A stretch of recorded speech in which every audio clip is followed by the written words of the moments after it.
Mandos, this is the way. Hello and welcome to the show. I'm your host, Mandalorian, the X-Wing Jesus. This is Mandos number 5, and today's show is all about creatures of Star Wars. So before we start, quickly, I'm going to promo. I've got a Patreon I've started running. If you go to Patreon, look up Mandos on there. Just give it a look. There's some extra bits that I've been putting on there, free for anybody to have a look. Just go on, have a look, discuss on there. That'd be great. Big shout out to my first Patreon, Alan Barlow. Thank you very much for subscribing, and we're doing some special stuff for you. So on with the show. Please like and subscribe on Facebook, and there's also a Facebook page for Mandos. Anyway, so on with the show, and you'll be surprised what really makes Star Wars quite great is all the world building, or the worlds, or the galaxy building of Star Wars, and a big part of that are the creatures of Star Wars, because a lot of other sci-fi things, they don't really embellish the environment that the story's taking place in. Part of that is all of these random creatures that pop up. Some are random, some are not so random. We'll get into that as we go through the episode. So, I think that we'll get some big ones out of the way that are not in my top 5. So, weirdly enough, the Wampa, that is not in my top 5. Quite surprising, I think, that one, because it plays quite a big part. Also, we have the Tauntaun. Again, quite a big part. It keeps Luke alive, Han rides out in the ice storm and that. Moving on from that, we get to another couple of creatures, the Space Slug. So the Falcon hides in the asteroid field. In the belly of the beast, they encounter another creatures in there, Minox. So I don't know, can't really call that a spoiler alert, that they're in the belly of the beast, inside that giant slug. And apparently that's called Psi-O, and it's lived for 1 billion years. Little bit of research I've done. I know you're surprised that I've done research, but there we go. So that's just a few of the ones that we're going to be looking at. That's Return of no, it's not. It's Empire Strikes Back. Anyway, so let's have a look at A New Hope. Should have done that first, really. What a muppet. Anyway, so A New Hope, we have Banthas in there. Play quite a big part. We see him in The Mandalorian again. I think we see him in the prequel trilogy as well, which is the Fall of the Jedi now era. We see them in that. Also, we have Dewbacks. They're the ones that stormtroopers ride around on Tatooine. So they're probably not just for Tatooine, but there we go. I'm probably going to miss out a lot of creatures here and there. There's one in Mos Eisley, little Jawas riding. I can't find it on there, so that's another one I've missed out on. You'll see little gaps appearing in this, but remember, there's my top 5. So also from A New Hope, we have the Dianoga. So if anybody's a bit puzzled by what the Dianoga is, when our heroes are in the trash compactor, that's the little creature that comes up and grabs Luke and pulls him underneath. That's called the Dianoga. And there are some fan theories out there that the Dianoga is responsible for accelerating Luke's Force abilities. So already Ben could see what was going on. The Dianoga has been, widely, it's quite a popular one, that the Dianoga gives Luke a boost. So there you go, little fact. I don't know if people knew about that. And we look at, let's look at Return of the Jedi. So one of the weird little creatures in there that we see in Jedi, we see in cartoons, we see in Resistance, Rebels, we definitely see them in The Mandalorian, is the Kowakian monkey lizard. And for Return of the Jedi, that's Salacious B. Crumb. It's got that crazy laugh that it sits near Jabba. I think it's Jabba's little pet, sits there just laughing his head off. Bit crazy in there. It just invites you to laugh along with it as well. It's a bit of a crazy one there. So we're going back now, going back through time into the prequels. So I've done it in proper order, haven't I? Original order, let's call that. We'll look at the prequels. So again, I'm not hitting all the creatures, just a lot of the creatures. I'm probably missing loads. If I am missing loads, comment and tell me about it. Right, so I think the biggest ones we've got are in Attack of the Clones, where they're on Geonosis. They're in that big pit. We have the great big praying mantis type creature. That's called the Acklay. Pretty fearsome. I wouldn't like to be in there with that. Then we have also got a cat with massive mouth full of razor sharp teeth, and that's called the Nexu. That I quite like that. I think that's pretty cool. And also we have the other one in there is like a rhino type thing. It's called the Reek.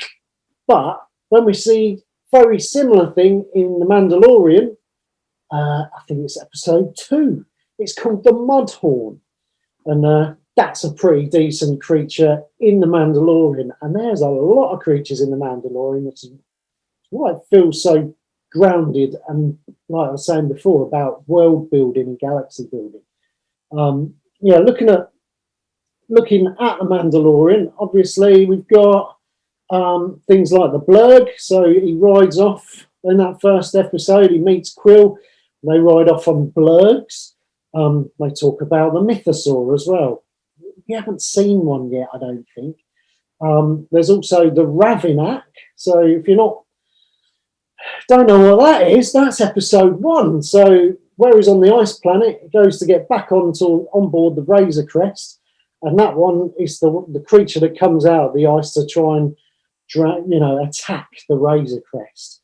We've also got, we're looking at, there's a couple left from Rebels that are on my little list there. We have the Loaf Cat. That's the little ferocious little cat in Rebels on Lothal. And then, of course, the big one from Rebels is the Loaf Wolf. And they're force sensitive creatures, and they have a big part to play in the final season. So there you go. That's my rundown. And now on to my top 5. So, in at number 5 is the mighty Sarlacc pit.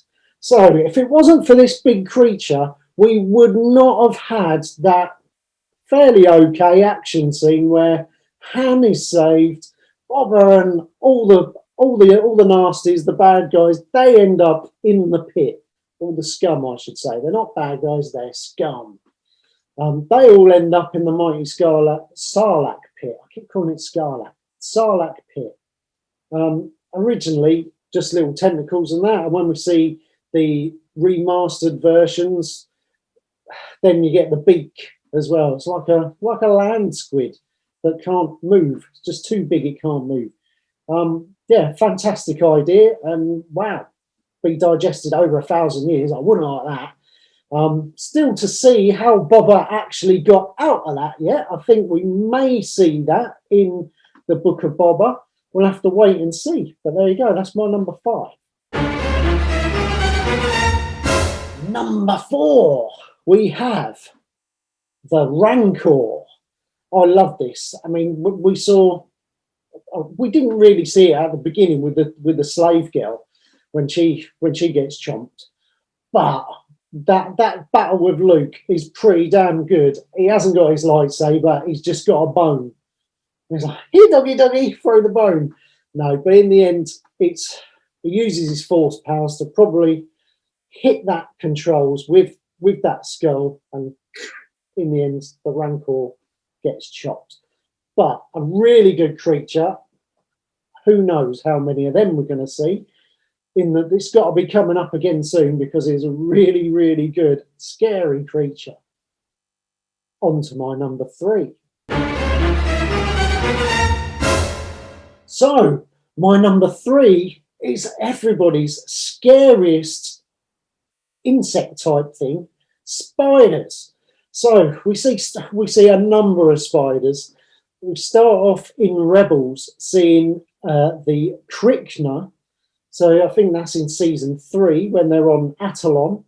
Woo! Who knew that was called that until I actually looked it up on Wikipedia.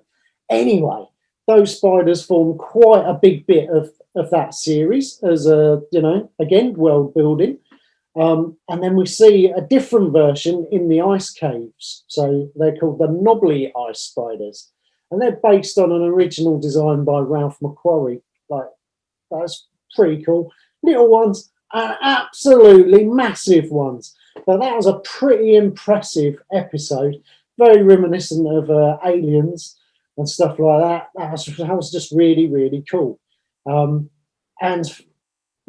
creeped a lot of people out who like spiders. Not many people. There we go. So, on to my number 2.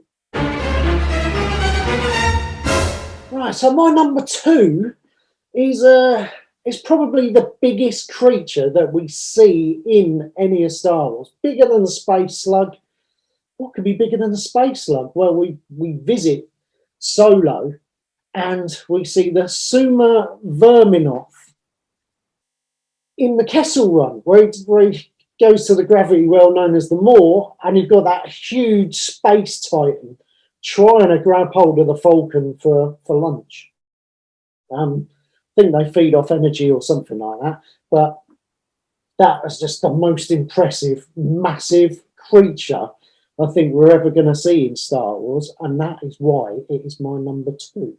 Who would have thought that anything could survive in the gravity realm? Well, obviously it goes in there, but great creature, that one. Next is number 1. And so, before we get to number 1, we're going to count down the top 5. So, at number 5, we have the Sarlacc Pit. Then we have the Rancor. And number 3, we have all the various different spiders. There's actually spice spiders of Tau as well. Forgot those. Anyway, number 2, we have Summer Vorimanoth. You try saying that. Number 1 is, it can only be the Krayt Dragon. What a great episode that was. And that was just so impressive. The first time we see a Krayt Dragon is the skeleton. And it's virtually the first thing that the droids encounter, R2-D2 and 3PO encounter on Tatooine, is that skeleton in the sand. That is a Krayt Dragon.